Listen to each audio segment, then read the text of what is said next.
تلطفي يا ريح بالمدينة. Sometimes I think, how many books are there all over the world?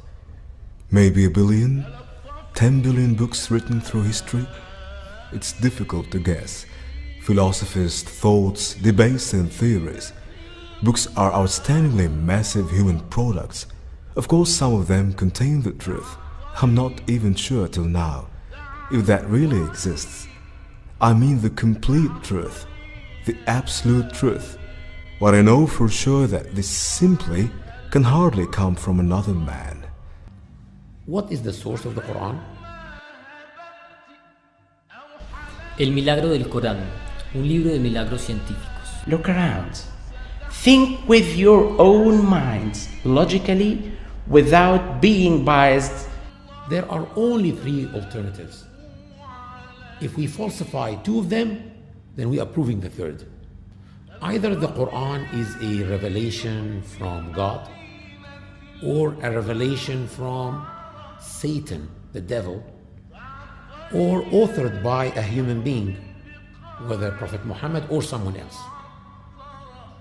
First, let's discuss the first alternative. Can the Quran be a revelation from Satan? Had Satan write the Quran or reveal the Quran to Prophet Muhammad, he would have not cursed himself in every other page. He would not ask people to say the truth and be merciful and kind to their neighbors and kind to their parents. I think he would have told people to tell lies and fornicate and steal. It is among the Islamic traditions and the instructions of Prophet Muhammad to ask refuge with Allah from Satan, the cursed Satan. So it cannot be from Satan.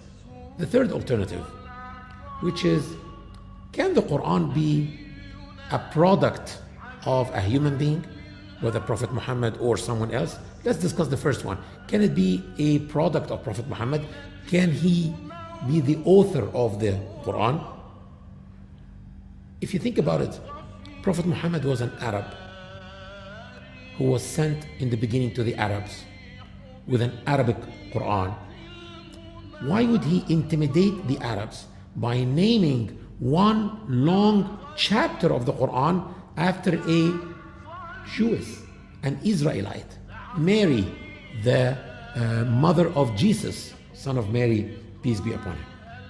He could have named it Khadijah, after his beloved wife, or Fatima, after his beloved daughter.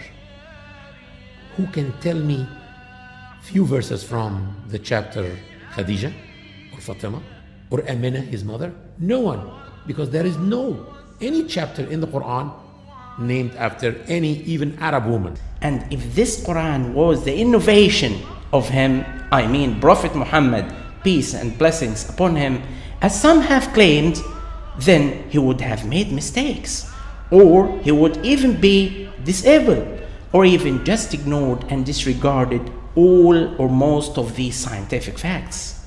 It's quite amazing. The one who was given revelation with these divine words of Quran was an illiterate. Also, there are many verses in the Quran that are disciplining Prophet Muhammad himself. One whole chapter is called Abasa, which means he frowned. And it's about an incident that happened, that Prophet Muhammad, peace be upon him, was in an important meeting with the leaders of Quraysh, his biggest enemy, the tribe of Quraysh, trying to convince them to live peacefully with Muslims and to accept this new religion and to abstain from worshipping the idols and to abstain from discriminating against women and slaves. So it was an important meeting, and one of his companions heard his voice, and he was a blind man.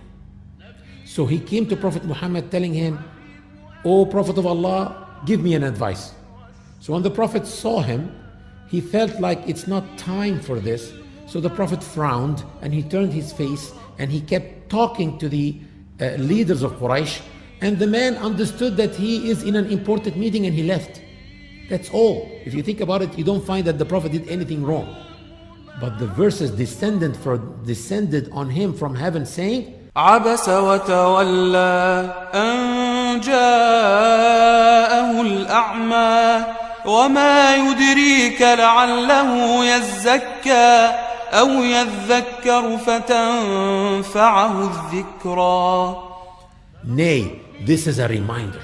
Don't you ever do this again. And actually, if you think about it, the man was blind. He never even knew that the Prophet frowned except from the Quran. The Prophet even never meant to hurt his feelings.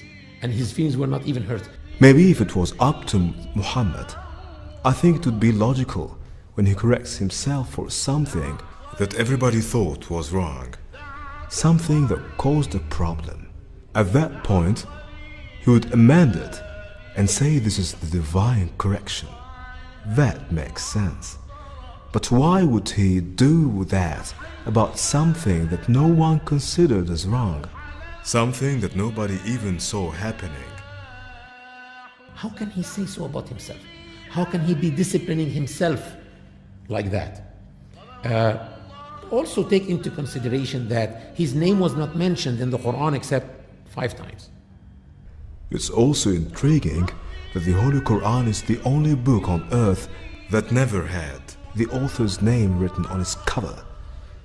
Now let's discuss the possibility of the Quran being authored by another human being, not Prophet Muhammad himself also. No human being can be the author of the Quran for so many reasons. Number one, the Quran predicted future events. The Quran has a miraculous scientific aspect.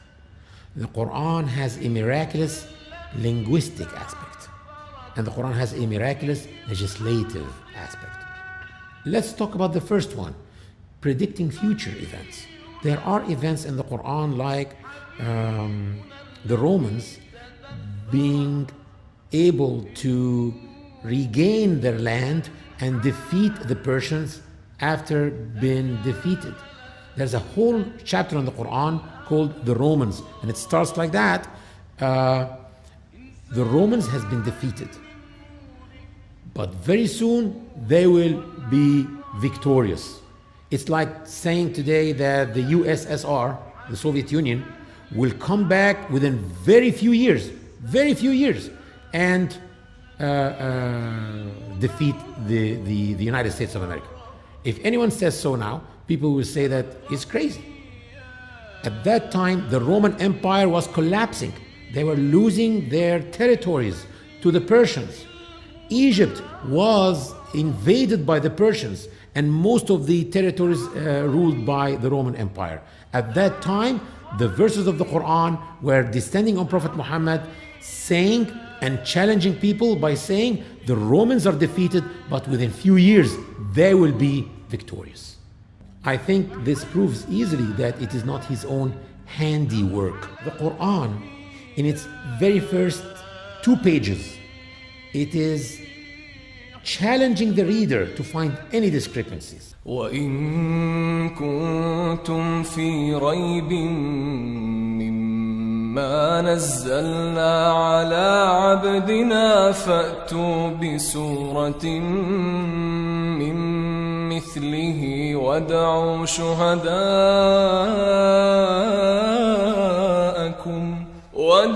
شُهَدَاءَكُم مِّن دُونِ اللَّهِ إِن كُنتُمْ صَادِقِينَ.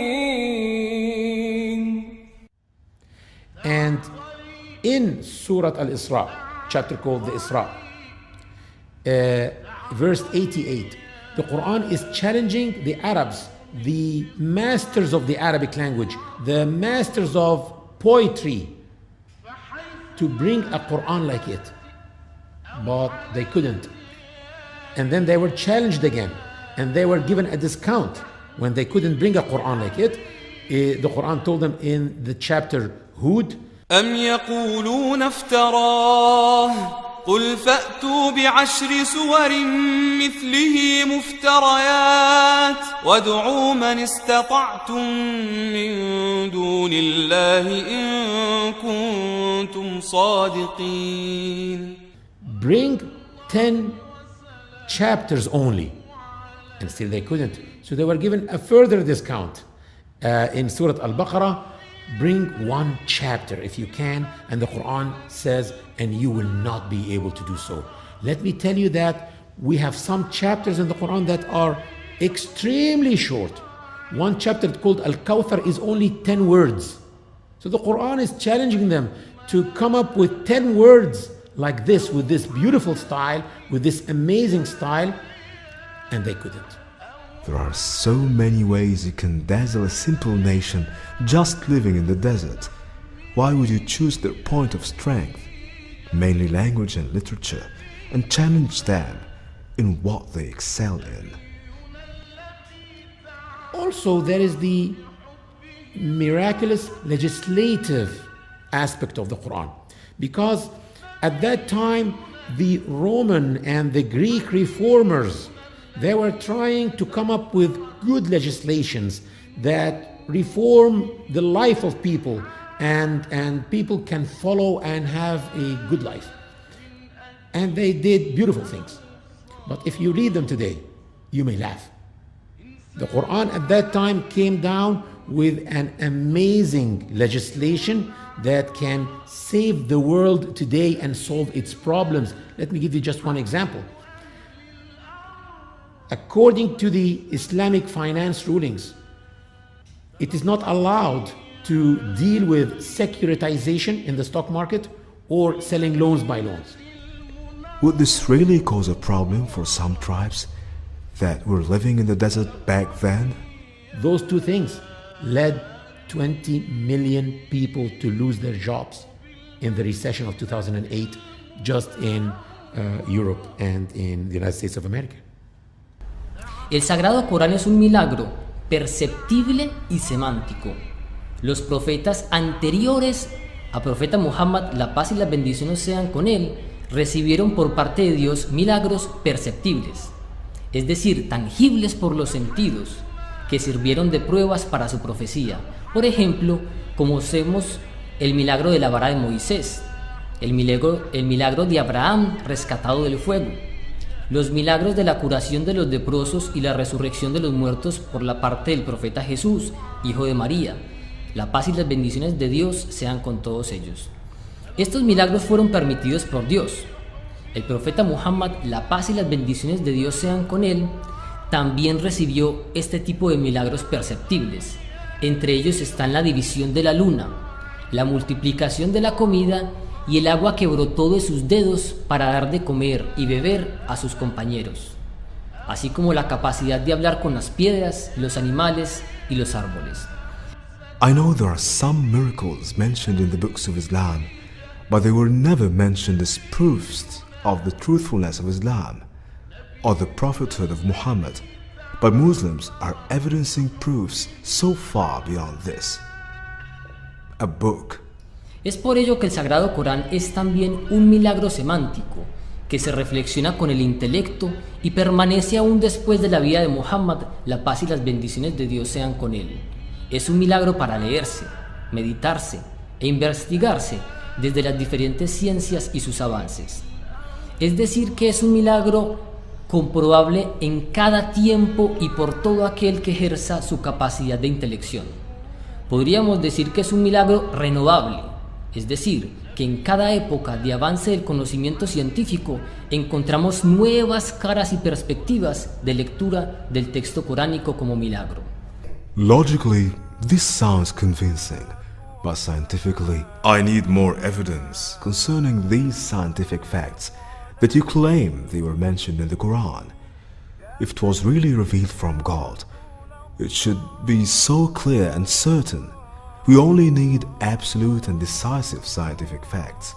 We cannot only base our decision on guessing or coincidence.